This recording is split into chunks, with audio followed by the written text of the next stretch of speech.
আল্লাহ বলছে বান্দা দুনিয়া ভুলে যেও না। আমি বাজার, ব্যবসা, হাট ঘাট, চাকরি, ক্ষেত খামার, স্ত্রী, সন্তান, ঘর পরিবার, ঘুম, আহার, নিদ্রা, আমি কোনোটাই বাদ দিতে বলি নাই বান্দা, ছাড়তে বলি নাই। আমি আল্লাহ তোমাদের জিন্দিগি বানাইছি দুইটা, একটা হলো দুনিয়া আর একটা হলো আখেরাত। দুনিয়া তুমি কর্ম করবা আর আখেরাতের জন্য আমল করবা। দুনিয়া কর্ম, আখেরাত তোমার ধর্ম। দুনিয়ার জন্য করবা কর্ম, আখেরাতের জন্য করবা ধর্ম। তো ধর্ম এবং কর্ম, কর্ম এবং ধর্ম মিলবে, তোমার গন্তব্য জান্নাতি হবে। তাইলে এখন হুজুর একটা আশ্চর্য সুন্দর কথা কইছে যে আল্লাহ বলছে বান্দা দুনিয়া তোমার কর্ম, আখেরাতের জন্য তোমার ধর্ম। কিন্তু আখেরাত লম্বা সময়, দুনিয়া স্বল্প সময়।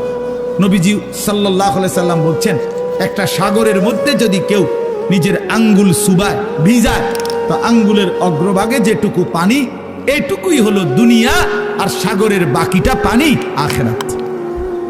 তাইলে আখেরাত লম্বা না দুনিয়া লম্বা বলেন?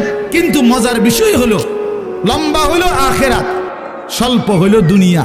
কিন্তু আল্লাহ তাআলা আমার হায়াত, আমার সময় স্বল্প দুনিয়ার জন্যই দিছেন বেশি, আর অনন্তকালের আখেরাতের জন্য আমল চাইছেন অল্প অল্প। সকাল 6টা বাজে 4 রাকাত ফজরের নামাজ, তাহলে 10 মিনিটের বিষয়।